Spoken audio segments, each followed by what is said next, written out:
l'Église, dans sa manière, et dans la société civile, autant catholique et autres, a un pouvoir moral interpellateur.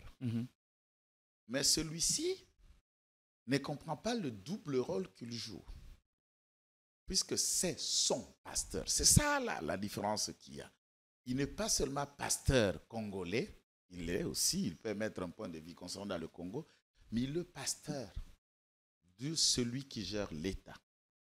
Je peux même lui ajouter. Est-ce que n'avait-il pas, il est aussi pasteur. N'avait-il pas droit ou raison de dire ce qu'il a dit? Il a le droit de prêcher, de dire tout ce qu'il a besoin de raconter dans son église. Ça ne concerne que ceux qui croient en lui et qui croient en son message. Ça ne me concerne pas. Et ça ne concerne pas non plus tout le monde, puisque c'est ça la laïcité chez nous.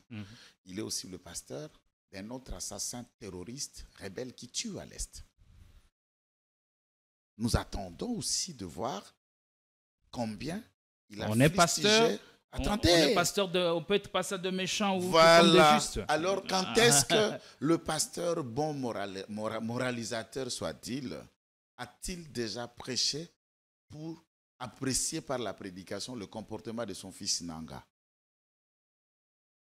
Ce n'est pas à vous de lui dire ce qu'il doit faire. Eh bien, ce n'est pas à nous, à lui de nous dire ce que nous devons penser de ce raconteur qu'il appelle prédication. Il interpelle les dirigeants. Vous avez parlé tantôt que l'Église a un pouvoir interpellateur. Je vous dis, je n'ai pas attendu la grande interpellation si ce n'est quelqu'un qui pleurnichait de ne pas y sa dîme depuis 6 ans. Il n'a pas dit ça. Ah ben, peut-être vous avez attendu dans vos oreilles. Moi, j'ai attendu dans mes oreilles qui dit que ça fait 6 ans. Il a répété ça fait 6 ans qu'il le côtoie. Il n'a jamais demandé de l'argent. D'ailleurs, l'éducation qu'il a apprise ne lui demande pas de tendre la main. Je vais ajouter la prédication. Fidèles. Je n'ai jamais vu ni manger sa dîme. D'ailleurs, pour Jacques Vernon, mon père spirituel, nous a appris la dîme, on la dépose où? Dans les paniers de l'église. C'est ça il a parlé aussi de la dîme. J'ai attendu quelqu'un qui pleurniche la dîme pendant 6 ans. C'est à quoi il dit. 6 ans, vous n'avez jamais demandé. Et tous, quand mon pasteur... Il n'a pas non plus dit que le chef n'a jamais donné la dîme. Donc tu commences à comprendre là où j'allais. Est-ce qu'Atul dit dans tout le raconte, vous étiez sorti, me bredus, a-t-il remis quelque chose? S'il t'a remis... Mais là, il a parlé de la dîme. Non, mais il voulait juste se dédouaner devant ses collaborateurs, puisqu'il prend gros lot et les collaborateurs n'en voient pas ce qu'ils tirent profit. Et c'est ça la question, il fallait trouver une expression pour se dédouaner, pour voir s'ils font le calcul. C'est ce qui était caché derrière... Peut-être sympa, tu vois. Est-ce qu'il avait réellement raison de lier le bon thème qu'il avait soulevé, la dénonciation faite pour l'ensemble de mes gestionnaires de la République, les conscientiser et arriver à une question personnelle de dîmes et de sa relation avec son fils, qui du reste est élevé en dignité président de la République. Il est aussi le père d'un opposant ou des autres opposants. Et c'est l'opposant qui a commencé par parler dans son adresse, vous avez suivi, et qui interpelle, qui fait appel au pasteur pour son fils. D'interpeller son fils. La brebis est garée. Et le pasteur répond. Là, ces coïncidences-là, nous faisons notre lecture politique. Ce n'est pas hasard. Ce n'est pas un hasard. Non. De Maman Moussika, les Tokomaka légende, la 3.5, 4.5, to 5.5 $, signature Yalibela et Tikali, inoubliable, avec le wax de Maman Moussika. Coucou, je suis Tendela, ambassadrice des chaises d'Amour. Fini les événements avec des chaises qui ne ressemblent à rien. Fini les fêtes ou le deuil avec des chaises qui ne nous honorent pas. Fini les décorations avec des chaises de l'humiliation. Venez vous procurer les plus belles chaises de la capitale à petit prix.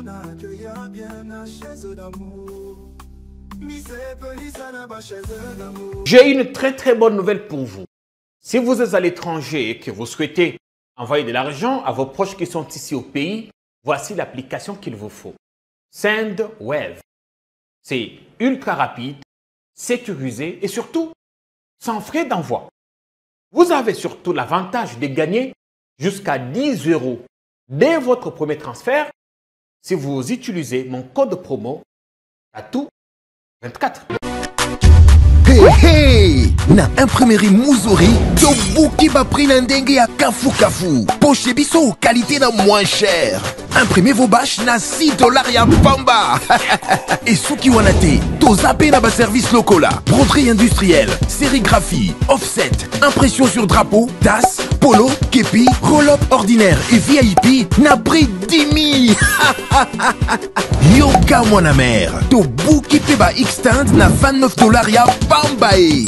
Alors, profitez de notre promotion pour bénéficier de moins 15% sur toutes vos impressions. Retrouvez-nous facilement sur l'avenue des Syndicats numéro 369, juste derrière la Sophie Bank, sur Flambeau, Kinshasa Gombe, RDC. Pour tout besoin, contactez-nous dès maintenant sur +243 98 000 45 15.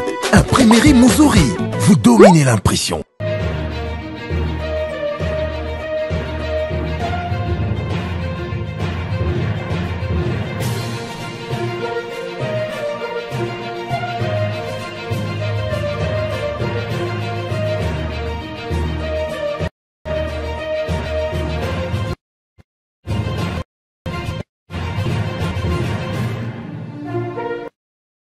Bienvenue à toutes et à tous, vous êtes au bon endroit et vous tombez au bon moment. Tout le plaisir est pour nous de vous présenter ce nouveau programme. C'est une nouvelle émission de Politicon qui arrive et qui va revenir sur l'actu de 24 dernières heures. L'actu est abondante au pays comme sur le continent. On va revenir sur le voyage du chef de l'État qui est attendu de pied ferme à Kalemi, chef-lieu de la province du Tanganyika. La température monte déjà d'un cran. La ville à Kisre se prépare à accueillir de façon chaleureuse le chef de l'État qui participe à la 11e session de la conférence du gouvernement. On en parle dans cette émission avec l'invité que nous avons fait venir pour vous. Mais aussi, le débat continue. Qu'est-ce qui n'a pas été encore dit? Voilà, c'est la question qui va revenir sur ce plateau. Beaucoup de choses ont été dites, mais tout n'a pas été dit. Ou encore la manière de les dire n'est pas la même. Mais cette fois-ci, avec l'invité qui a répondu à notre invitation, on va revenir en donnant tout le contour quant à cette question de changement ou révision de la Constitution, puisque vous êtes sans ignorer que le parti présidentiel, l'UDPS, porte désormais le projet du changement de la Constitution. Et depuis dimanche dernier, le secrétaire contesté de l'UDPS se retrouvait autour des députés nationaux du parti qui ont apporté leur soutien à ces projets et même renouveler leur loyauté au chef de l'État. On parlera aussi de l'état des sièges. Est-ce qu'allons-nous vers sa levée après le voyage effectué par la première ministre dans les deux provinces sous état des sièges? Une visite qui rappelle aussi d'autres questions. Et voilà, on en parle dans cette émission avec sur ce plateau Maître Joël Kitenge. Bienvenue d'abord chez nous, comment vous allez? Merci de l'invitation, tout va bien. C'est pour l'intérêt de nous tous, du pays et des idées. Nous nous portons bien. Quelle est votre particularité? De plus en plus, on vous sent en train de monter. Vous portez les débats républicains à cœur. Quel est votre secret? Parlez-nous-en. Mon secret, je suis un autodidacte. Pourquoi je dis autodidacte? Après mon petit passage dans l'armée à l'entrée de l'AFDEL à l'époque, vous aviez appris beaucoup de choses. J'ai pu me rattraper à l'âge adulte. Et je voulais connaître ce que j'ignorais. Okay. Je suis toujours cultivé par le souci de se sentir ignorant dans beaucoup de domaines et de faire de mon mieux pour me délivrer de cette ignorance. Sur ce, je me cultive beaucoup d'ouvrages, beaucoup de lectures et beaucoup de temps pour finir les passés et comprendre. Pourquoi? Pour se projeter maintenant dans l'avenir avec d'objectivité, d'un bagage, à mon sens, qui peut ne pas être plein, mais qui peut avoir un certain nombre d'éléments pour faire face à la gestion de notre pays. Est-ce que vous regrettez aujourd'hui votre passé ou votre parcours au sein de l'armée? Je ne regrette pas. S'il faut que je puisse recommencer, je le ferai. Je ne regrette pas. Et d'ailleurs, je me dis que si mes enfants ne trouvent pas d'obstacle, et c'est la voie déjà destinée pour chacun. Avant son destin, il fera, comme moi-même, un passage dans l'armée. Pourquoi vous ne le regrettez pas? C'était nécessaire pour vous? C'était nécessaire puisqu'il s'agissait de mon pays et l'idéal à cette époque pour faire partir Mobutu m'avait beaucoup attiré et je ne regrette pas de l'avoir fait partie. Malheureusement, je regrette que ces acquis de nos ancêtres n'ont pas été bien saisis par le Congolais pour les pérenniser autrement et aller, puisque toute une révolution, la révolution dans le sens vrai, elle n'est pas armée. Mais il y en a des révolutions qui ont conquis. La révolution n'est pas que militaire. Il y a la révolution mentale, spirituelle et que sais-je encore. Nous avions d'abord une révolution puisqu'on voulait à tout prix nous débarrasser d'un tyran, d'un dictateur et réfléchir le Zaïre de l'époque, devenu Congo aujourd'hui autrement.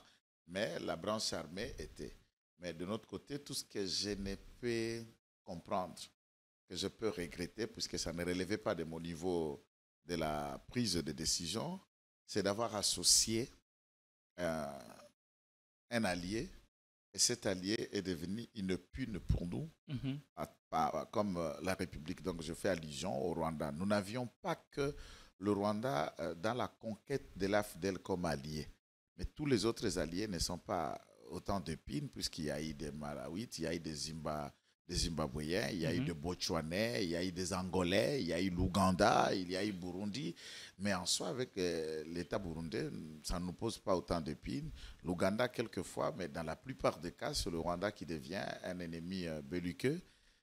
Dans ce contexte, oui, puisque nous lui avons ouvert cette porte en 97 qui continue à demeurer un problème à résoudre aujourd'hui. Mais je ne regrette pas, dans le fond, d'avoir servi aux côtés du drapeau, mais au contraire, ça m'a donné un aperçu, ça m'a délivré de la peur, ça a forgé ma personnalité, et je peux tout dire à quelqu'un, tout ce que je pense de lui, sans redouter les conséquences qui m'attendent. C'est ce que vous aviez appris concrètement? Dans ça, le patriotisme, c'est la meilleure école que nous avons appris de Mouzé. L'État, la nation et l'autoprise en charge. Et avec Mouzé, on nous a appris de ne compter sur personne ou sur aucun autre État. L'autoprise en charge. Vous qui aviez connu les péripéties de l'entrée de l'AFDEL jusqu'à Kinshasa, est-ce qu'aujourd'hui, pouvons-nous, ou il faut en vouloir aux soldats du peuple? Ben oui, c'est comme je le dis, un aspect. Un aspect d'avoir associé un partenaire. Justement, par rapport à cet aspect, est-ce qu'on peut lui en vouloir aujourd'hui? Bon, naturellement, aux Africains, nous avons notre façon de respecter les morts et de les considérer pour permettre à ce que leurs esprits continuent à reposer dans la paix. Et dans une action politique, scientifique ou révolutionnaire dans la société, il n'y a jamais une action parfaite. Mais on peut seulement exploiter le bon côté de cette action et considérer ce qui n'a pas été mieux à faire à cette époque comme des leçons à tirer pour que dans la gestion de l'État au futur, qu'on ne tombe pas dans les mêmes erreurs. Bien entendu. Est-ce que la révolution militaire menée par l'AFDEL comportait des conséquences incalculables ou, en d'autres termes, le Congo était piégé en acceptant cette révolution et ce soutien des pays voisins? Certainement. Dans le contexte qu'il y avait, puisque une révolution qui change tout, c'est celle qui est conduite ou à grande partie qui est dirigée par le fils par les nationaux digne du pays et les nationaux. Lorsqu'une révolution est portée par les autres, on le sait, chacun aura son agenda. Mais dans la plupart des cas ici, chez nous, ce n'est pas le cas. On aura son agenda. C'est ce qu'il faut refuser aujourd'hui, puisque les mêmes conséquences peuvent y revenir, puisqu'il y a quand même certains Congolais qui sont allés encore se mettre dans le joug du même allié pour bénéficier de son appui contre l'État. Ils y sont aujourd'hui. Je peux vous prendre les cas de Djongo ou de Nanga, de Bissi, moi, Bertrand, et que sais-je encore, ils y sont un peu nombreux. On a vu même certains jeunes de la Ligue des jeunes de l'ex-parti présidentiel d'hier qui ont rejoint ce combat. Donc, on se remet encore dans le pas. Mais il n'y a pas que cela. J'ai pris à titre illustratif. En titre illustratif, il y en a plein. Il y a ceux qui viennent du parti d'ensemble, il y a ceux qui viennent du parti de Julien Paloukou. Mais aussi ceux qui viennent de chez vous. Bon, IDPC, nous n'avons encore jusqu'à aucun cadre et membre du parti qui a rejoint ce mouvement. Ouais, ça, c'est. Et vos alliés? Je viens de vous le dire. Vos alliés ont rejoint le rang des agresseurs. Je vais vous dire en termes d'alliés. Je fais allusion, par exemple, ici au président du MLP. Franck Djongo. Ouais, par exemple, que je venais de citer. Je vais vous dire qu'en termes d'alliés, tout à l'heure dans la gestion de Félix Tshisekedi, nous avions aussi PPRD comme allié dans les FCC Cash. Il n'y a pas que Ensemble. La coalition qui n'existe plus malheureusement, qui a été mise à mort depuis décembre 2020. Était notre allié. Oui, mais ça ne change pas dans l'histoire, puisque là on parle politique. Ça ne change pas qu'on a été alliés. Ensemble a été avec nous, tout comme MLP et beaucoup d'autres partis qui sont encore avec nous. On a même cité certains anciens de l'INC qui ont le rejoint. Par exemple, Laurence Kanyoka, qui était pas n'importe qui à l'INC. De Vital Kambere, qui signe le communiqué, qui le signe, c'était un haut cadre de l'INC. Mais l'INC est encore avec nous, mais Laurent, c'est de l'autre côté, dans le joug de. On ne justifie rien ici sur ce plateau, mais la question, c'est savoir quelle est la raison pour que des compatriotes décident de suivre cette voie. En tout cas, est-ce que c'est parce que l'UDPS veut concentrer le pouvoir, gérer tout pour elle-même et sans considérer la vie et le poids des autres? Pour avoir fait la guerre, je parle de moi, pour avoir été, en tout cas il faut dire que j'étais très loin. Kadogo et le bureau politique de la FDR, ce n'est pas la même chose. Tu vois là où moi j'étais. Okay. Donc c'est des analyses que je projette aujourd'hui avec un niveau que je peux me permettre. Il n'y a aucune raison qui puisse se justifier d'aller se mettre encore au service du même bourreau qui a tenté par plusieurs occasions de nous mettre à genoux. Je peux parler de plusieurs occasions, de 98, ça je parle après l'AFDER. Et quand ceux qui gèrent sont avec le même bourreau, dans ces cas on fait comment? Mais si ceux qui gèrent sont avec le même bourreau, je dirais la même chose. C'est que nous n'avons pas encore tiré des leçons des gestionnaires qui nous ont précédés. C'est-à-dire ce qui est arrivé par le passé. Autour de tout, on connaît ce qui a été. Je vous prends un exemple un peu banal. Avant 98, ce qu'est le courant à Kinshasa n'était pas comme ça.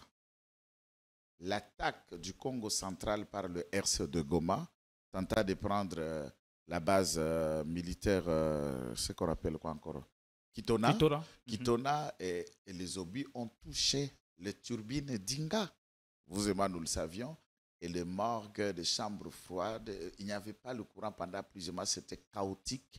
Quand on a essayé de faire réparation, au moins à la moyenne, ça n'a jamais été la même question, la même dimension de distribution ou du fonctionnement d'Inga.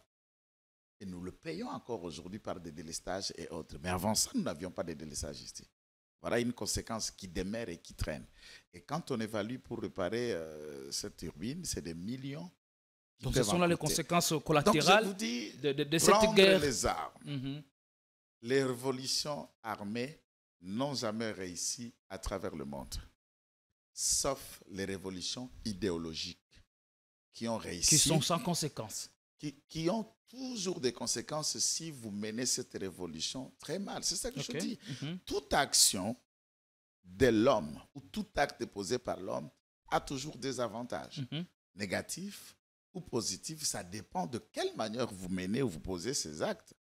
Et ça nous rattrape d'une manière ou d'autre. Et c'est pourquoi l'homme est appelé à poser des actes justes, bons, louables, appréciables, de manière à pérenniser un héritage même après vous, que nos enfants, qu'après nos enfants, viennent s'accrocher de ces acquis-là pour tenter de construire l'État. Merci beaucoup, Maître Joël Kitenge. Je rappelle ici que vous êtes cadre de l'UDPS. La question, quelle fonction vous occupez au sein du parti? Je suis communicateur, mais je travaille comme expert à la CEP, à la Centrale Commission Communicateur, électorale. C'est quel poste, c'est quelle fonction? Non, je suis en train de vous dire ma fonction, c'est comme CEP, c'est la Commission électorale permanente du parti. Okay. Les trois grands organes du parti. La CEP. Nous avons la CDP, la Commission de discipline, la CEP et le secrétariat général, les trois grands organes du parti. Et je suis dans la centrale électorale. À l'époque, c'est Maître Jacques Chabani qui était notre président. Là, c'est le professeur Chilumbaï qui pilote cet organe. Je suis expert. C'est là où je travaille depuis 2018. Je fais partie comme expert et des avocats de cet organe électoral. Et quelle est la particularité du combat de l'UDPS au pouvoir aujourd'hui par rapport à l'époque où vous étiez à l'opposition? Est-ce que vous avez pu garder la même approche ou ce n'est plus le cas? Non, l'approche, elle est la même. Hein. L'UDPS, c'est un état d'esprit. L'UDPS, c'est une philosophie. L'UDPS, c'est une école. L'UDPS, c'est aussi un parti politique. Et une vision. Mais une vision qui peine à être matérialisée aujourd'hui au sommet de l'État. Non. C'est selon l'avis de plusieurs observateurs. Oui, ça, il argumente un peu péapriste. Nous sommes les sociodémocrates. Et toutes les actions menées par le gouvernement d'aujourd'hui, qui une grande partie, je ne dis pas être celle de l'UDPS, nous avons aussi des alliés, mais s'il faut rester par le président de la République qui vient de cette école de Etienne Tshisekedi à Moulumba, toutes les grandes décisions et les grandes lignes de ces actions gouvernementales ont un trait socio-démocrate et on peut donner le ligne. Je vous prends un petit aspect. Lorsque vous réfléchissez, vous arrivez par exemple à Kanyamakasese, vous arrivez à Katouambi, vous arrivez à Chimburu, bref, dans tous les endroits, les centres, là où le service national œuvre. Ceux qui sont l'outil et la cheville ouvrière du service national, ce sont les désœuvrés, le jeune. Désœuvrés d'hier, bandits d'un côté, et les autres aussi n'étaient pas bandits, puisque dans le service national, il n'y a pas que de Koulouna d'hier qui sont devenus. Il y a aussi les volontaires. Exactement. Donc, il faut catégorifier. Mais en grande partie, il y a des Koulouna d'hier. L'objectif, c'est lequel? La réinsertion sociale, redonner un sens de vie, des responsabilités à ces jeunes hier qui étaient déjà délaissés, sans activité et une gangrène pour la sécurité de la société. Aujourd'hui, ils ont un emploi, ils fondent famille, ils se marient, mais c'est un poignet d'imagination. Mais hier, les autres aussi les avaient. On a pensé autre chose. Qu'est-ce qui a été pensé? C'est de venir juste et les abattre. Je ne vous coupe pas. Les abattre, c'est un petit aspect. Par rapport à la société, c'est le sociodémocrate, c'est la société. Je voulais ajouter un élément par rapport au travail qu'Aba aujourd'hui, le général Kasson Kabouik et à travers le service national. Dans les réformes, ou parmi les réformes, le gouvernement actuellement a tout un ministère. On appelle le ministère de la formation professionnelle qui existe pour la première fois sous Tshisekedi. Beaucoup de choses sont en train d'être menées dans ce sens-là pour que ceux qui n'ont pas eu la chance de passer par l'école ou par l'université puissent au moins trouvent leur compte au travers de la formation professionnelle. C'est ça, puisque nous sommes des sociodémocrates. Comme des réformes encourageantes. Oui, c'est encourageant. Quand vous prenez l'aspect de... Je parle de l'aspect. Je ne parle pas de la mise en pratique et les aléas qu'il faut réaménager très vite. C'est la gratuité de l'enseignement de base. Ça vise la famille, ça vise la société, ça décharge le parent, ça l'autonomise. Je prends l'aspect sur l'académie. La gratuité de l'enseignement de base. Oui. Que retenir de ça aujourd'hui? Oui, mais en tout cas, la gratuité de l'enseignement de base a remis. Ça veut dire l'objectif, c'est de mettre l'accent sur la formation. Comme je parlais de service national, sur la formation, puisque la formation détermine l'avenir de demain et la qualité de ceux qui vont gérer le pays demain. pourvu qu'ils soient formés. Et le basique nous permettant, par exemple, vous et moi, nous faisons une émission en français, mais dans nos universités, il n'y a aucun cours de français que les professeurs nous soumettent en tant que tel. Si dans le niveau basique... Il y a les cours d'expression orale écrite. Pour certaines. Au degré élémentaire. Pour les degrés élémentaires, mais dans la plupart, le niveau à réfléchir, à écrire, à parler le français, mais c'est dans les basiques. Là où on a essayé d'accorder la gratuité pour permettre à ce que cet enfant congolais bénéficie. Et au moins 5 millions d'enfants défavorisés, empêchés par la pauvreté, les limites conjoncturales, ont recouvert le chemin de l'école. Vous regardez le nombre apparemment, le bilan pour vous, ce sont les statistiques. Vous ne comptez pas, vous ne regardez pas la qualité qui doit passer avant tout. C'est pourquoi je vous dis, chaque réforme, chaque initiative, pour qu'elle soit pérennisée, pour que cette initiative produise des fruits escomptés, il doit être rentabilisé à coup sûr et à temps réel. Comment je parle de rentabilité ou rentabiliser? Il faut y travailler. C'est au jour le jour. Par exemple, dans chaque budget, comme c'est le cas de loi de finances 2025, on essaye d'augmenter l'enveloppe. On met l'accent sur la mise à niveau des enseignants, les formateurs, le corps éducationnel. On met l'accent sur les infrastructures. L'aspect infrastructure, c'est pourquoi chaque projet dans la formation du gouvernement compte. Un aspect sur le PEDEL, 145 territoires. C'est aussi un appui dans la gratuité de l'enseignement de base, puisque ces projets viennent mettre à la disposition des écoles. Le PEDEL 145 territoires qui est l'ombre de lui-même. Des travaux n'ont pas été exécutés, même pas 50% dans certaines contrées. On a reçu sur le même plateau Denis Kambayi qui regrette que tout le fonds est débloqué pour l'exécution des travaux dans les Grands Kasaï je l'ai suivi. Ne soit pas exécuté. Et ici, je vais noter, c'est là où beaucoup de gens parlent de ma particularité, je ne me vante pas. Denis Kambayi doit le dire comme ça doit être dit. Il y a eu cette histoire-là, il y a 3 structures qui ont reçu les marchés. Tous les travaux qui ont été sélectionnés pour la PNUD, l'Agence des Nations Unies, c'est presque partout effectué, exécuté dans de bonnes et meilleures conditions.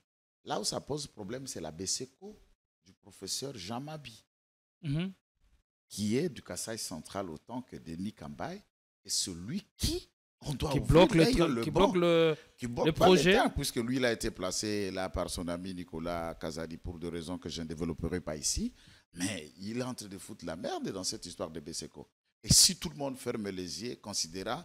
Et moi, je dis toujours, quand quelqu'un ne répond pas à ce que tout le monde attend, il n'y a pas question de justifier ça, c'est le Grand Kasaï, mais la lecture reste la même pour d'autres provinces. Mais puisque je parle juste de BSECO, n'a pas eu que dans le Grand Kasaï.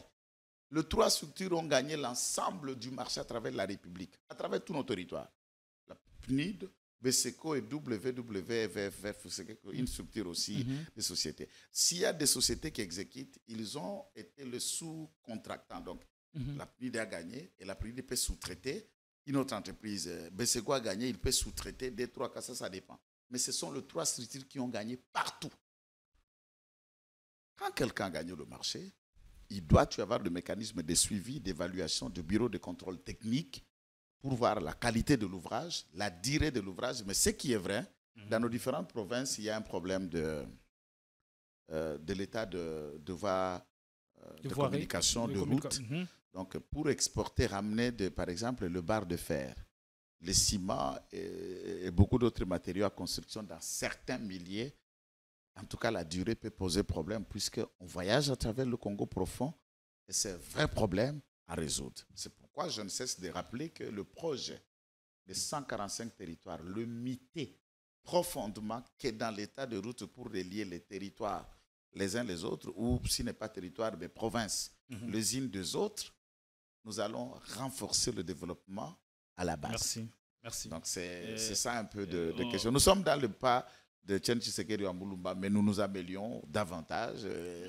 pour répondre aux attentes de notre peuple. Je crois que prochainement, dans des émissions beaucoup plus élaborées, on pourra revenir sur la question de PDL 145 territoires pour en comprendre les enjeux et même l'évolution.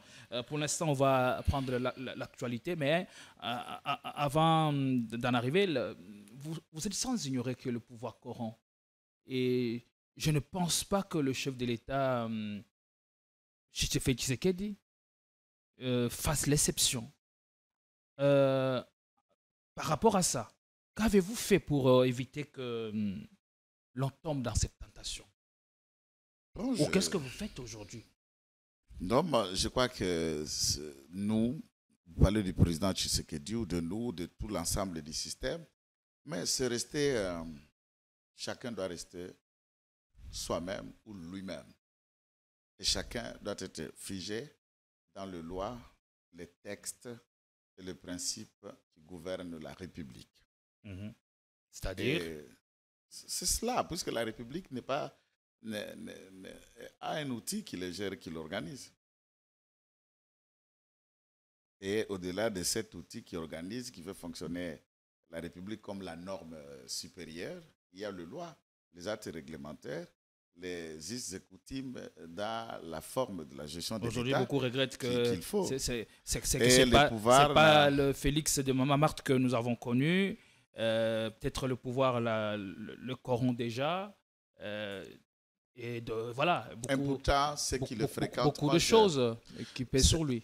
Non, je ne suis pas de sa génération, mais nous avons la chance de croiser ceux qui l'ont connu avant, qui ont grandi avec lui, qui ont commencé avec lui la lutte politique bien avant que nous venions, qui disent que la même chose, qu'il est resté égal à lui-même, très humain, très sensible, proche des autres et à l'écoute, et il répond à ce qu'on lui propose. Mais le peuple l'attend plutôt ailleurs. Il en a démontré sur le terrain du peuple d'abord, état de droit. Mais aujourd'hui, on sent qu'on a un président qui veut s'accaparer de tout le pouvoir, qui menace les opposants et qui affiche de plus en plus des dérives de velléités dictatoriales. Bon, en tout cas, je ne me permettrai pas de tomber dans le défaut des concepts définitionnels dont certains communicants ou politiques font montre. Ça dépend du concept dictature, ils les définissent comment, mais au moins tous, nous savons qu'est-ce qu'une dictature, puisqu'on a appris à l'école. Et vous pouvez prendre votre Google, vous introduisez le mot dictature, vous regardez tous les éléments composant cette définition et les caractéristiques qui entourent un régime dictatorial. À considérer la gestion de Félix Tshisekedi, il n'y a ni approche, n'est pas respecter le loi de la République. Non. Là, on tombe dans... Écoute. Quand on tombe dans cette dérive, c'est... Non. Du point de vue on appelle ce qu'on appelle. Puisque Politicon a sa méthode qui est bonne d'approfondir la question et de permettre aux abonnés, aux téléspectateurs d'appréhender le sens et la profondeur. L'on ne peut pas parler d'un texte violé ou passer outre un texte si on ne les nomme pas.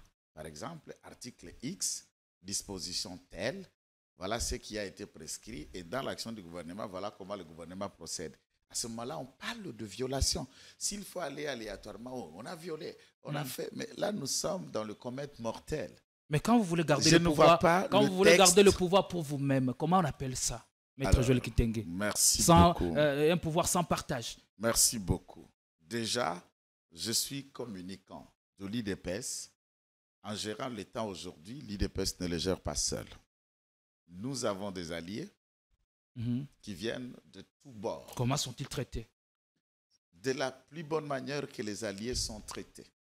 Nous avons le corps de plusieurs institutions qui dirigent le pays et pourtant, l'IDPS, par exemple, pour les différents postes de corps constitués, n'a que Mme Judith comme Premier ministre ici de rang de l'IDPS. Et l'ensemble des corps constitués sont dirigés par les alliés. Ça, c'est encore un acquis qu'il faut reconnaître. Nous reconnaissons leur place et leur valeur. Tant au Sénat, à l'Assemblée nationale. Est-ce qu'aujourd'hui, le pays n'est pas géré par Augustin Kabouya? Même pas. Parce que c'est lui qui incarne la nouvelle vision au travers des lignes sacrées Écoutez, tout passe par lui. Il est devenu incontournable dans chaque majorité, du régime.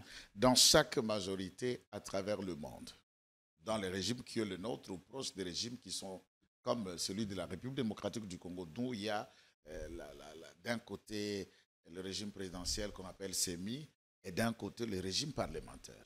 Augustin Kabouya est le coordonnateur de cette majorité dite union sacrée. Majorité. Et tout passe par lui. Mais c'est sa responsabilité. Ceux qui nous ont précédés, par exemple, ils avaient de coordonnateurs aussi coordonnant leur structure. Comme pour dire, les alliés ne feraient rien sans vous, sans votre accord. Non, ça, les alliés, quand il s'agit de grandes questions, ils se mettent pour discuter, lever l'option. Il y a beaucoup. Est-ce que c'est le cas, maître? C'est ce qui s'est fait. Vous verrez dans chaque poste, pour sortir le président de l'Assemblée nationale. Je vous donne un exemple des alliés. Il y a eu débat jusqu'à ce moment. Il y a eu aussi beaucoup de choses. Attendez, dans l'élection du président de l'Assemblée nationale. Jusqu'on ne s'est pas mis d'accord, mais nous avons créé une première qui ne s'est jamais produite dans l'histoire de la République démocratique du Congo depuis 1960. Une primaire. Au sein de la majorité, la nôtre, sans passer par l'élection concernant les députés nationaux, j'allais dire opposition majorité, une primaire entre Mbosso, entre Kamere, entre Bahati et tout. Et c'est cette primaire-là qui a décidé, on a vu, qui était déjà challenge. Pourquoi avoir pensé à organiser des primaires? Non, c'est cela. Avant l'élection proprement dite. C'est pour vous démontrer combien on est démocratique, combien on il fallait tenir compte du poids. Est ouvert. Il fallait tenir compte du poids politique. Comme l'UDPS a pu obtenir le poste de primature, comme en tant que la première force politique de ces pays, vous devriez faire le même aussi pour d'autres postes, à d'autres niveaux. On pouvait exactement, puisqu'on le sait, même ceux qui nous ont précédés, nous aurions dit avoir le président de cet hémicycle. Au regard de l'ensemble des députés que nous, IDPS et Mosaïque, avons, contrairement aux alliés, mais nous avons cédé. Et c'est la place du débat. Attendez un peu. Ça aurait été pour la première fois, avoir un parti présidentiel, vous avez la primature, en même temps, la présidence... Ça n'a jamais été pour la première fois. Ceux qui nous ont précédés, Vital Kamerhe, aujourd'hui président de l'Assemblée nationale, l'a été en 2006 président de l'Assemblée nationale. On avait un premier ministre qui venait de notre parti. Celui qui l'a précédé, celui qui l'a succédé, était de quel parti? Celui qui a remplacé celui qui était de quel parti? Et le premier ministre, c'est de la manière dont ils se sont succédés, à part Mozitu et Gizenga. D'où venait Matata? De quel parti? Matata avant n'a jamais été du PPRD. Ce n'est qu'après qu'il a rejoint le PPRD. Non. Je vous le réponds que Matata, tout son début politique... Plutôt, Matata a été membre du FCC. Non, il n'a jamais été du PPRD. Le FCC a été créé qu'à la veille des élections de 2018. Matata est devenu Premier ministre après 2012, après les élections de 2011. Après les élections de 2011, avant ça, il était déjà ministre de Finances dans le même gouvernement. Dans quel quota? C'est le PPRD, tout le monde le sait. Donc, ce n'est pas ça la question pour prendre les autres comme modèle, mais au moins, nous avons fait débat. Et c'est le débat qui a triomphé les idées pour montrer combien ce régime n'est pas dictatorial. Ce n'est pas le mot d'ordre. J'ai choisi tel, allez, tout le monde alignez-vous. Non, c'est votre lecture, Maître Joël Kitenge. Ce n'est pas comme ça, mais les autres, c'était le mot d'ordre. Merci beaucoup, Maître Joël Kitenge.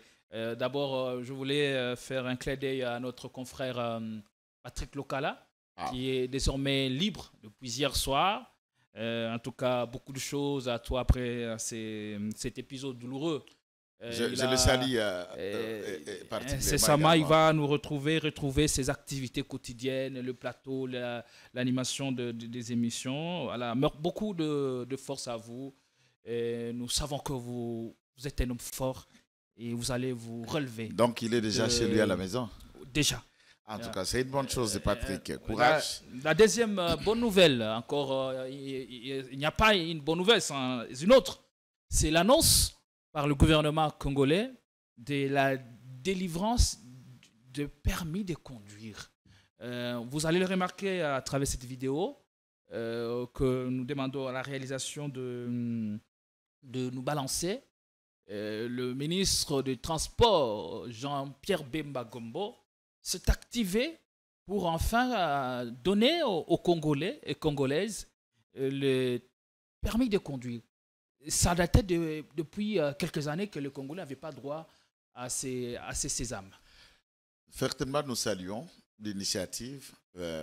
C'est ce qui est important. Qu'on dise que ça a traîné ou qu'on parle pourquoi on n'en avait pas, mais l'essentiel, on peut saluer. Vous pouvez nous illustrer pendant que Maître Joël est en train de parler. Nous avons un permis de conduire, mais on a fonctionné plus de 5 ans sans qu'on ait un tel outil, un document d'une grande importance. Et nous saluons l'initiative. Par contre, nous ne saluons pas son initiative de mise à dissimulation tendant à désengorger Kinshasa des embouteillages de bouchons. Par contre, les initiatives mises par le ministre de Transport ont accentué la situation de trafic de la ville de Kinshasa. Est-ce qu'il ne s'en rend pas compte pour en faire lever ces...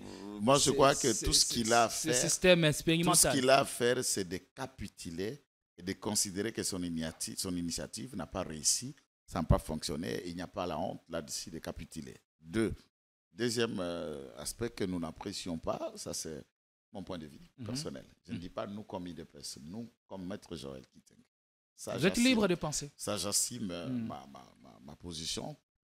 C'est les mesures que j'ai attendues dans la récente réunion du gouvernement, imaginant faire des bouclages pour le contrôle technique, vignettes, assurance et autres. Pour régler la question d'embouteillage. En les faisant, ça va régler les embouteillages. Comme si ceux qui font les embouteillages de la ville de Kinshasa, ce sont eux qui ne sont pas assurés et qui n'ont pas de documents de contrôle technique, vignettes ou contrôle de plaques d'immatriculation. Je me dis, c'est assez simpliste de réfléchir comme ça. C'est vraiment choquant, je ne vais pas placer le mot inapproprié, mais je leur dis, c'est mal appréhender la question. Aujourd'hui, par exemple, tous les véhicules qu'on acquiert, ils doivent le savoir. Pour obtenir une plaque d'immatriculation, on avait déjà conditionné à une police d'assurance. Lorsque vous avez votre plaque, vous vous assurez également. À défaut, la plaque ne sorte pas. C'est la condition majeure. Et tous ceux qui ont des plaques actuellement ont d'assurance, de vignettes. Le contrôle technique, c'est bon et bien, mais la route aussi, c'est de la responsabilité de l'État. Puisque le véhicule qui va rouler dans ces endroits où les amortisseurs, le biellette et toute autre pièce articulant se détériore au jour le jour par les conditions de la qualité de l'état de route.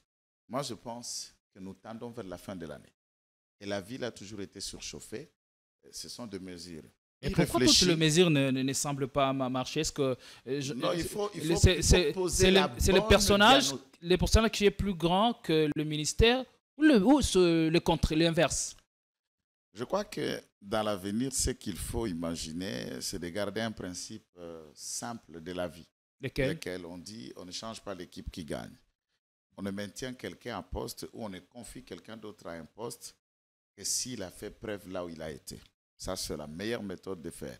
Mais si nous gardons certaines personnes pour les aspects purement politiques, c'est un allié, c'est quelqu'un qui pèse, c'est pour tout ça et on lui donne, mais là, on ne lui donne pas, puis c'est quelqu'un de compétent, c'est quelqu'un de doué dans ces domaines, il va révolutionner. Et chaque responsable doit avoir honte. Et là, il a réalisé des prouesses, là où il vient.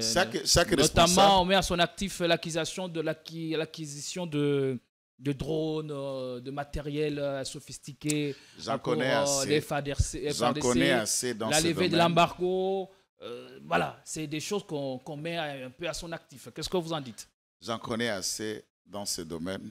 Ceux qui suivent ma chronique connaissent chacune de mes réponses et de ma position autour de ça. Je ne suis plus militaire, mais je connais au moins l'armée. Je connais un petit peu des questions militaires et je sais par où entrer pour trouver telle ou autre information. Je dis de manière générale, ayons le sens de nous regarder en face et dire « Je suis ministre, je suis DG, je suis conseiller. » Si aujourd'hui on me sortait de ces postes, qu'est-ce que je peux laisser comme héritage, comme actif? N'y restez pas là pour avoir été.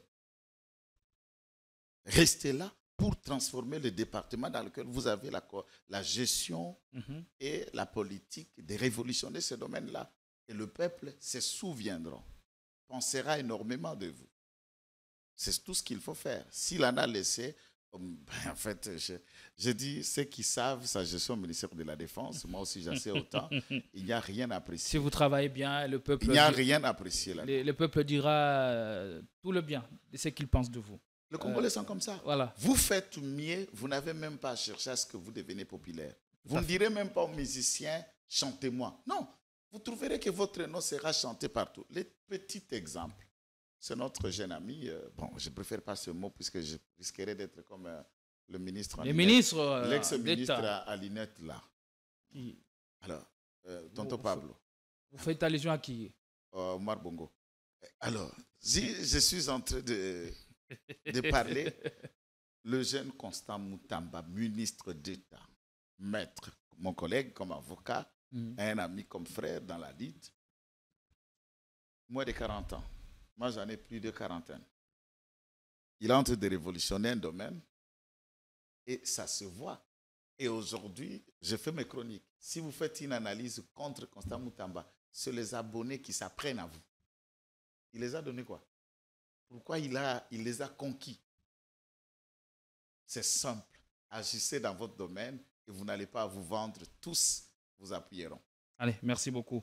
On va prendre l'actu. Le chef de l'État, je le disais à l'entame de l'émission, est attendu des pieds fermes par la population de la ville de Kalemi, chef-lieu de la province du Tanganyika. Le chef de l'État arrive dans cette province démembrée de l'ancien Katanga pour participer à la 11e session de la conférence de gouverneurs avec maître Joël Kitenge. On en parle. Son arrivée est attendue par toute la population qui voit un signe, un pas vers la restauration des questions sécuritaires surtout. Est-ce que c'est le cas? Est-ce qu'on peut profiter de ce voyage pour résoudre ces questions? Parce qu'il faut le rappeler ici, la ville de Kalemi reste en proie à une insécurité grandissante. Oui, la ville de Kalemi, elle est au croisé de plusieurs événements. Les conséquences sécuritaires, par exemple, qui peuvent être au site Kivu, peuvent avoir l'impact direct à Kalemi. Les conséquences sécuritaires qui sont, par exemple, dans les villes voisines de Tanzanie, de l'autre côté vers Dodoma ou en traversant de l'autre côté à Arusha, puisqu'il s'agit que du lac Tanganyika et de l'autre côté à bateau vous y êtes, peut avoir des conséquences sur Kalemi. L'activisme de Mai Mai, qui sont dans le Manono et les environs, donc les provinces appartenant, les territoires, les peuples autochtones, le toit. Les peuples autochtones, il y a des zones encore qui sont difficiles à gérer. Et autour de Congolo aussi, il y en a pas mal d'éléments. C'est presque le tableau de certains coins du pays. Ça peut avoir des répercussions directes et efficaces. L'efficacité, pour moi, je ne dirais pas aborder cette question de sécurité. Allez-y. Ou d'insécurité, si et seulement si il faut aller à Kalemi. Mais par contre, moi, je voudrais considérer cette conférence de gouverneurs comme un moyen, pas une rencontre accoutumée déjà ou quoi, mais ça doit être une rencontre qui tend à résoudre quelque chose. De problèmes cruciaux du pays. De gestion des entités territoriales décentralisées, donc les ETD. On doit parler des vrais problèmes des provinces qui sont moins nantis que les autres, le fonctionnement de la caisse de péréquation pour arriver au chevet des autres provinces ayant des projets mais qui n'ont pas les ressources comme d'autres provinces, puisque dans le découpage, il y a des provinces riches et il y en a des provinces qui n'ont presque pas grand-chose. Je ne dirais pas rien, mais qui n'ont presque pas grand-chose. Mais la loi a prévu que ces projets ou la gestion de ces dites provinces serait palliée par le soutien de la caisse de péréquation. Le fonctionnement de la caisse de péréquation, le rapport entre les provinces et le ministre de l'Intérieur, ça demeure encore une autre question. Les itinérances de gouverneurs à travers les différents territoires et le coin et les recoins à problème. Souvent, le gouverneur reste dans la grande ville, le chef-lieu, quelquefois.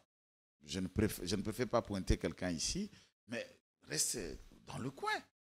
Et pourtant, vous êtes gouverneur des provinces. Le découpage, l'objectif majeur, c'était de rapprocher aussi les administrateurs vis-à-vis des administrés. Et si vous n'allez pas palper de bout du doigt des yeux la réalité que subissent votre population dans cette entité, quelles sont les solutions de plaidoyer que vous allez faire au gouvernement central ou des projets allant vers la caisse de péréquation qui va essayer de résoudre ce qui doit être. Le retenir à la source de 40%, ça demeure un vrai problème. Donc, il y a pas mal de questions qui nécessitent d'autant la question sécuritaire, voir si ceci a été dans telle province. Comment le gouverneur de l'autre coin a pu arriver à résoudre ça dans le partage d'expériences de gestion de province. Ça peut bénéficier aux autres, puisqu'il y a pas mal des entrants qui, à peine, c'est la première fois de devenir gouverneur, et voir ce qui doit être fait. Je trouve que c'est un moment important. Donc, on peut s'inspirer de provinces modèles qui ont fait leur preuve dans ces domaines. Pour appliquer dans un tel domaine aussi d'un autre côté. Ouais. Mais la ville de Kalemi reste une ville très stratégique. Très important. Est-ce que c'est ce que justifierait le choix pour l'organisation de cette conférence? La ville de Kalemi, elle reste très stratégique, mais c'est aussi le fait qu'elle est aussi enclavée, puisque la seule voie pour arriver à Kalemi aujourd'hui, la plus fiable, ne demeure que l'avion. L'avion et aussi il y a le zoo. Ou aller au sud Kivu, aller à Uvira et entrer à Kalemi rapidement. C'est la seule voie qui reste la plus courte. Et pour quitter Kinshasa, pour arriver, il faut aller à Bukavu, Goma. Tu ne vois pas le trajectoire. S'il faut utiliser le train, la voie ferrée, qui était un moyen de quitter Lubumbashi, de quitter... Aujourd'hui, il n'existe que deux noms. Nyonzo, Kongolo, Kitanda, Makena, Loena, tous les tronçons que je connais un peu, elle est presque impraticable. Alors, parlant du développement de certaines entités, une entité enclavée, ça pose problème. Avec la proximité que Kalemi ou la province de Tanganyika est la porte du nord et du sud Kivu. Il y a des foyers de tension de l'autre côté. Et si ça impacte le Tanganyika, ça reste un problème. Ça reste un problème. Donc, je crois que la question de choisir Kalemi, c'est une belle ville. Autant qu'on peut la moderniser avec la vue du lac Tanganyika, le poisson sont à outrance. La vue imprénable. La vue imprénable. Il faut maintenant transformer la vie de ce coin.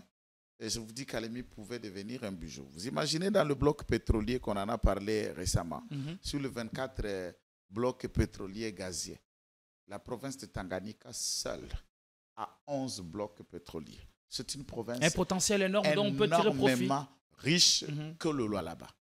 Mal exploité. Malheureusement, les Lualaba, c'est... Non, je dis, quand vous avez 11 blocs, je dis 24 blocs pétroliers gaziers pour l'ensemble de la République, mais 11 se trouvent dans une même province. Vous trouvez quel potentiel? Est-ce qu'on exploite? Est-ce qu'on en utilise? On peut utiliser le gaz naturel. On peut exploiter le pétrole. Il y a pas mal de minéraux. Presque l'ensemble de minéraux qu'il y a au Katanga, là-bas, sont aussi dans le rocher de Tanganyika. Mais est-ce qu'on exploite? Actuellement, on a maintenant le lithium de Manono. Ça fait guerre et débat. Ça fait guerre et débat voilà. pour des batteries. Est-ce que l'on arrive certainement à cerner la portée ou les objectifs majeurs de cette conférence, où on organise des conférences parce que c'est prévu dans la loi, on y va et on profite, on en profite pour que les caisses de l'État, on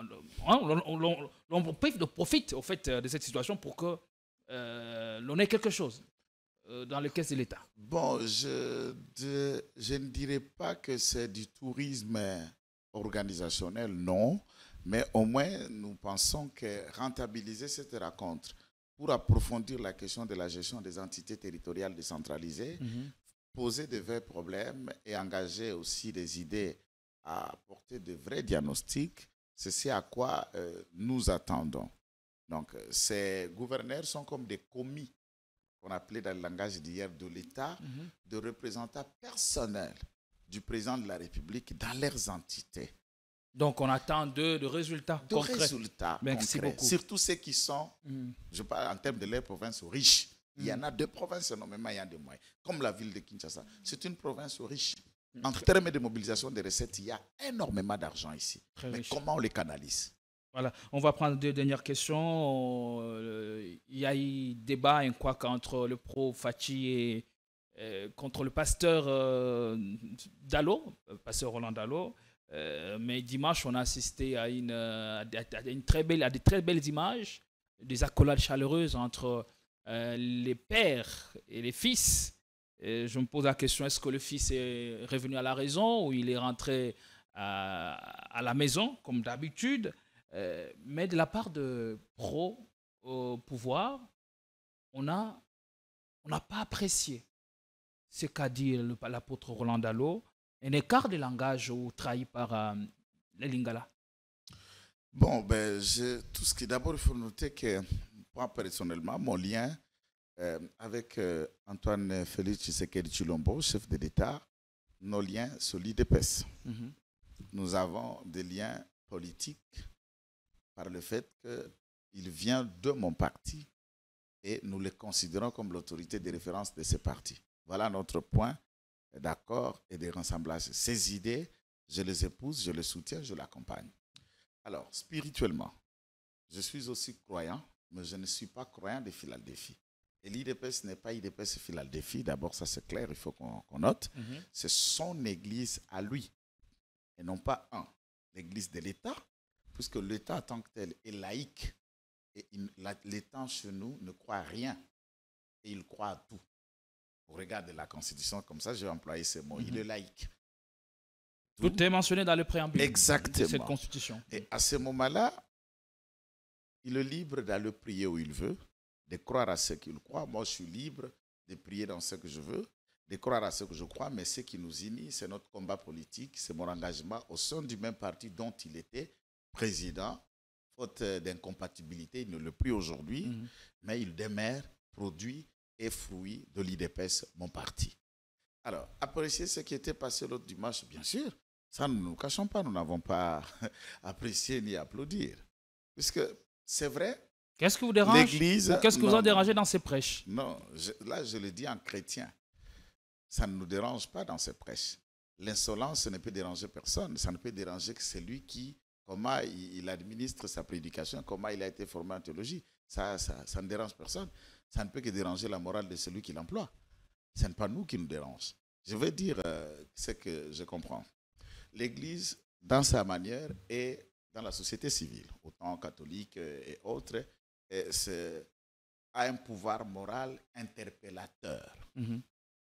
Mais celui-ci ne comprend pas le double rôle qu'il joue, puisque c'est son pasteur. C'est ça la différence qu'il y a. Il n'est pas seulement pasteur congolais, il peut mettre un point de vue concernant dans le Congo, mais il est le pasteur de celui qui gère l'État. Je peux même lui ajouter. Est-ce que n'avait-il pas, il est aussi pasteur. N'avait-il pas droit ou raison de dire ce qu'il a dit? Il a le droit de prêcher, de dire tout ce qu'il a besoin de raconter dans son église. Ça ne concerne que ceux qui croient en lui et qui croient en son message. Ça ne me concerne pas. Et ça ne concerne pas non plus tout le monde, puisque c'est ça la laïcité chez nous. Il est aussi le pasteur d'un autre assassin terroriste rebelle qui tue à l'Est. Nous attendons aussi de voir combien il a fustigé. Pasteur. Attendez. On peut être pasteur de méchant ou voilà. de juste. Alors, quand est-ce que le pasteur bon moralisateur soit-il, a-t-il déjà prêché pour apprécier par la prédication le comportement de son fils Nanga? Ce n'est pas à vous de lui dire ce qu'il doit faire. Eh bien, ce n'est pas à nous, à lui de nous dire ce que nous devons penser de ce racontard qu'il appelle prédication. Il interpelle les dirigeants. Vous avez parlé tantôt que l'Église a un pouvoir interpellateur. Je vous dis, je n'ai pas attendu la grande interpellation si ce n'est quelqu'un qui pleurnichait de ne pas y sa dîme depuis 6 ans. Il n'a pas dit ça. Ah ben, peut-être vous avez attendu dans vos oreilles. Moi, j'ai attendu dans mes oreilles qui dit que ça fait 6 ans. Il le répète tout le temps. Ça fait 6 ans qu'il le côtoie. Il n'a jamais demandé de l'argent. D'ailleurs, l'éducation qu'il a apprise ne lui demande pas de tendre la main. Je vais ajouter la prédication. Fidèles. Je n'ai jamais vu ni manger sa dîme. D'ailleurs, pour Jacques Vernon, mon père spirituel, nous a appris la dîme, on la dépose où? Dans le panier de l'église. C'est ça il a parlé aussi de la dîme. J'ai attendu quelqu'un qui pleurniche la dîme pendant 6 ans. C'est à quoi il dit. 6 ans, vous n'avez jamais demandé. Et tous, quand mon pasteur... Il n'a pas non plus dit que le chef n'a jamais donné la dîme. Donc tu commences à comprendre là où j'allais. Est-ce qu'Arthur dit dans toute le raconte, vous étiez sortis, me bredus, a-t-il remis quelque chose? S'il t'a remis... Mais là, il a parlé de la dîme. Non, mais il voulait juste se dédouaner devant ses collaborateurs, puisqu'il prend gros lot et les collaborateurs n'en voient pas ce qu'ils tirent profit. Et c'est ça la question, il fallait trouver une expression pour se dédouaner, pour voir s'ils font le calcul. C'est ce qui était caché derrière... Peut-être Dadi, peut-être sympa, tu vois. Est-ce qu'il avait réellement raison de lier le bon thème qu'il avait soulevé, la dénonciation faite pour l'ensemble de mes gestionnaires de la République, les conscientiser et arriver à une question personnelle de dîmes et de sa relation avec son fils, qui du reste est élevé en dignité président de la République. Et comment le président de la République, a-t-il interprété cette interpellation? En tout cas, le chef, moi je suis Joël Kitenge. Le chef, c'est une grande personne. Et il a voulu prêcher par l'exemple pour montrer ce qui est devenu aujourd'hui un principe.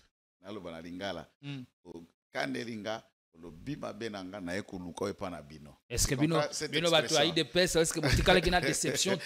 Tant que mon qui Mokonzamboka, dimanche, la clôture, la célébration à Bunda 21. Ceux qui connaissent le président de la République, ceux qui le connaissent bien, ne sont pas surpris. C'est un homme de paix. Et il lui répond toujours la réponse par un silence. On les a vus tout contents. L'image le démontre. Dans cette image-là. Content et réconcilié en même temps. On ne sait pas si l'image était hypocrite. Il fallait voir. Non, je me limite à dire ça. Il fallait voir l'humilité qu'a cet homme. Et ce n'est pas moi qui l'ai dit, c'est lui-même Roland Dallot qui le répète. L'humilité. Pendant ce qu'il dit. Est-il humble ou est-il simple, tout simplement? Parce qu'il y a une différence entre l'humilité et la simplicité. Félix Tshisekedi a l'aider. Il faut aussi noter un aspect coïncident. Il est aussi le père d'un opposant ou des autres opposants. Et c'est l'opposant qui a commencé par parler dans son adresse, vous avez suivi, et qui interpelle, qui fait appel au pasteur pour son fils. D'interpeller son fils.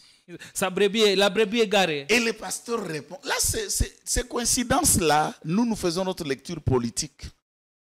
Ce n'est pas hasard. Ce n'est pas un hasard. Non.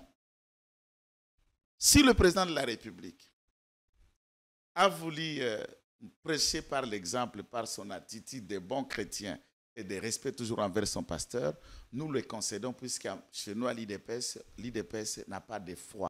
L'IDPS est laïque. Et si le pasteur comprend que le fils a atteint la ligne rouge, est-ce qu'il n'a-t-il pas le droit de l'interpeller du haut de la chaise ou il devrait le faire en privé? J'ai attendu. Écoutez, le chef, du point de vue public, ont dû prier pour les autorités et de tous ceux qui sont élevés en dignité. Ça, c'est la recommandation de l'apôtre Paul. Et quand vous avez la possibilité d'être aux côtés d'un chef de l'État, vous occupez la place d'un conseiller spirituel et de l'intercesseur en faveur de celui-ci, mais aussi du rôle interpellateur avec beaucoup de sagesse. Et vous interpellez un chef de l'État en lui disant le mot qu'il a cité que je ne peux faire plus répéter en lingala. Est-ce qu'il n'a pas été trahi par les lingala, tout simplement? Non. Est-ce qu'il n'a pas dit par infirmité du langage? Non, mais prenez cela en français. Ça ne se dit pas. Ça ne se dit pas, ça veut dire le message, l'adresse est bon. Mais la manière et le sens, je ne voulais quoi. Il a voulu teaser ses propos. Qu'est-ce que vous attendez de lui? Des excuses publiques? Bon, j'attends de lui qu'il soit cohérent, honnête dans ce prêche. Et prochainement, surtout, quant à ce qui concerne des prophéties. Il ne doit dire que ce qui doit arriver. Mais c'est l'un des hommes de Dieu les plus crédibles. Connaît les pays. La crédibilité aussi, ce n'est pas qu'on ne vous trouve pas dans la boisson ou dans les femmes, ou la crédibilité, aussi peut-être crédibilité, puisque personne ne l'a jamais attrapé. Vous savez, Balthazar, avant la sortie de ces vidéos, c'était un beau gosse, père de famille modèle et autres. Jusqu'à ce que tout le monde a vu ces vidéos, et on s'est rendu compte que Balthazar était un monstre. Malheureusement, on aurait appris que la justice... non, ça c'est une métaphore. C'est une métaphore, ça veut dire. Honnête, fort et tout ça. Mais on est Balthazar. C'est puisque les gens, c'est puisque les gens n'ont jamais peut-être découvert ce que vous êtes réellement au fond. Merci beaucoup. Et essayons d'être nous-mêmes en harmonie avec ce que nous sommes et ce que nous sommes. Mais du point de vue des prophéties, au moins l'opinion retiendra qu'il y a eu des prophéties non matérialisées. Mais quand on donne des prophéties, elles ne doivent pas forcément se matérialiser. Et si ce n'est pas Dieu matérialisé... peut vous dire... non, si ce n'est pas prends l'exemple de la Bible, c'est Zacharie, je crois, ou je ne sais pas trop. Dieu avait annoncé la mort à ces personnages bibliques et il est en prière. Et Dieu a décidé autrement de lui ajouter, et de lui ajouter 15 ans. De lui ajouter 15 ans dans sa vie. Je vous suis. Alors, mais au moins, il y a une prophétie qui a dit parler de sa mort et une autre prophétie corrective est venue pour lui prolonger la durée de vie avec 15 ans. Quand une prophétie annonce des événements hécatombes, ça va être ceci. Alors venez, nous, avec une prophétie rectificative que Dieu vous a dit. Non, vous voyez ce que je vous ai dit hier.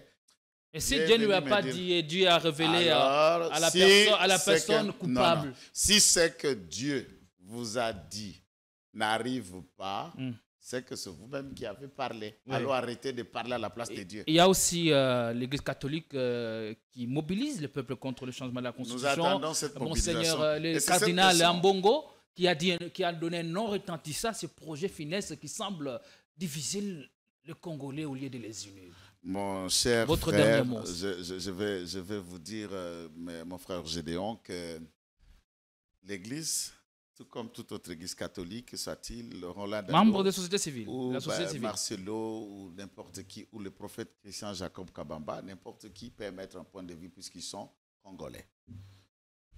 Ils peuvent le dire. Si nous le disons dans l'intérêt de notre peuple, disons à ce peuple que tout texte de loi, aucun texte n'est immuable, intangible et éternel. Puisque pour que ceci devienne ce que vous défendez, c'est des gens qui se sont mis à réfléchir pour l'élaborer et les autres l'ont approuvé. Mais il y a quand même un mécanisme prévu pour arriver à sa révision ou à son changement. Considérer à dire aux gens que penser, réfléchir autour d'un texte est diabolique ou satanique ou chaotique, c'est déjà de la manipulation. Tshisekedi a dit ceci: je mettrai une commission. Laquelle commission doit réfléchir en mettant des hypothèses dont les deux hypothèses n'ont jamais d'abord été levées, soit changées ou modifiées.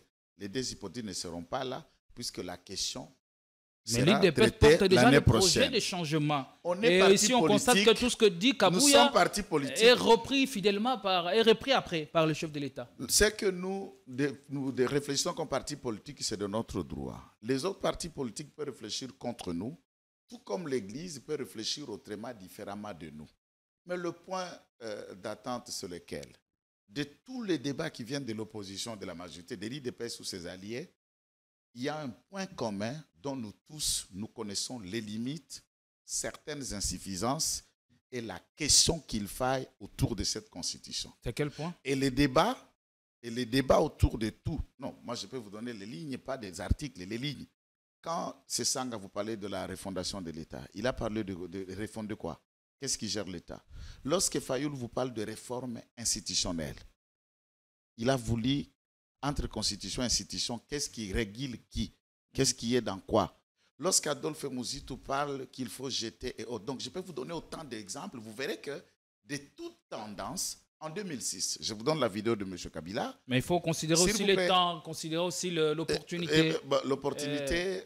Et aussi les arguments. J'en ajoute. Les raisons qui sont avancées. Mais en 2006, vous tombez dans les arguments purement politiques. Vous connaissez le président Kabila, pourquoi il a pu appeler cette constitution ma constitution? Puisque lorsqu'il battait campagne, l'entité qui a rejeté, à part nous, IDPS, en 2006, j'ai fait allusion, puisque le référendum est en 2005. Nous, l'IDPS, nous l'avons boycotté, rejeté. Ça, c'est un. Deux, ceux qui se sont battus, montés au créneau, diabolisant et démontrant que ceci était un complot contre la République, c'était qui? C'est Kabila qui parle en vidéo. L'UDPS l'avait rejeté parce que... Non, l'Église catholique. Comme par habitude, et l'Église catholique, tous ceux qui ne vous profitent pas, vous Kabila êtes contre. dit, ils sont restés ici à Kinshasa dans le bistrot. Moi, j'allais partout et battre campagne et je considère que ça, c'est ma constitution. Ils se sont bâtis pour ne pas approuver la démarche de celle-ci. Mais ils n'ont jamais démontré le pourquoi ils n'approuvaient pas. Nous, quand nous avons dit non à cette constitution, le leitmotiv était unique. Le Parlement, qui ont été la marmite en réfléchissant sur ces textes, n'avait aucune légitimité. Pourquoi? Ils n'étaient pas élus. Mais à partir du moment où le peuple a été interrogé, non, la seule, s'est approprié. Même la personne qui a convoqué le référendum n'avait aucune légitimité. Mais à partir du moment où le peuple accepte, adopte. Non, ça n'est pas une règle, puisque l'adoption du référendum, c'est la dernière étape. Mais en amont, tout a été fait dans le conciliabule. Cette question, on peut aussi la considérer comme un outil venu dans cette façon-là. C'est comme moi, par exemple. Je ne suis jamais né à maternité, puisque chez moi, au village, il n'y avait pas une maternité, c'est à 7 km. Quand je suis venu, j'étais sorti au lit dans le ventre de ma mère. Il y a ceux qui ont eu la chance de naître dans la maternité. Il y a ceux qui sont nés par césarienne.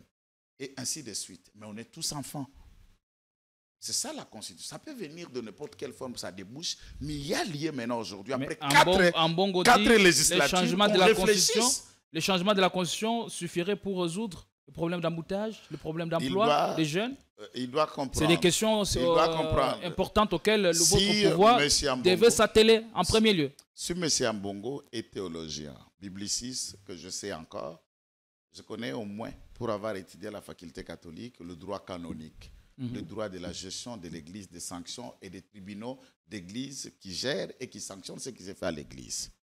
La Constitution à travers le monde, ou les constitutions du monde, ne traitent pas des questions d'emploi, de pain ou de route, puisque la Constitution a sa mission. Et chaque secteur maintenant régulé par la Constitution vient pallier à ces différentes questions. Alors que veut le peuple? Est-ce que le peuple veut du changement de la Constitution? Mais c'est pourquoi le peuple veut mobiliser, moi je dis de l'électricité, à Ambongo et à tous les autres, mobiliser le peuple, pousse le peuple à démontrer sa dernière volonté lorsqu'il sera consulté. Si le peuple va rejeter, nous n'allons pas l'imposer. Le changement de la Constitution passera par le référendum? C'est la seule. Je dis ici, il faut passer par là. Je préfère regarder la télévision et ceci, je m'adresse à n'importe quel scientifique de toute tendance et discipline. Il n'y a aucune voie au monde pour mettre en place une nouvelle constitution qui n'est outre que la voie référendaire. Qui sera chargée de ces opérations. La même CENI qui nous a produit des élections, des résultats eschatologiques lors des dernières élections. La seule personne au regard de la Constitution, presque 99% des constitutions du monde, habilité à convoquer un référendum, presque toutes les constitutions du monde, c'est le président de la République. Pas seulement chez nous, puisqu'il y a ce qu'on appelle le droit. À ce moment-là, il aura quelle qualité? Parce que mettre fin à cette constitution pour en adopter une autre, il n'aurait plus de légitimité. Selon Bob Kabamba, il y aurait coup d'État institutionnel. Bob Kabamba est politologue. Il réfléchit en Sciences Po, mais une constitution peut être élaborée par des politologues, des anthropologues, des historiens, mais une fois adoptée, l'interprétation, l'explication des textes n'est plus l'apanage des politologues. C'est un outil qu'il faille aussi les initier pour en comprendre. Il sera le principe de rétroactivité, peut-être que Bob Kabamba ne comprend pas. Ça veut dire si un texte venait d'être abrogé, s'il y a eu des décisions ou des actes précédant cette abrogation, ça tombe. Donc tout le constitutionnaliste, le rédacteur, co-rédacteur qui a travaillé sur ce projet, tout ce qu'ils ont dit, ont tort. Même ils ont dit quoi? Le prof Mampouya a dit la même chose. Dire quoi? Il y aurait coup d'État constitutionnel. Je vous le répète, prof Mampouya n'a pas démontré ni par la sémantique qu'est-ce qu'un coup d'État, par le fait que celui qui initie cette initiative est un mandat.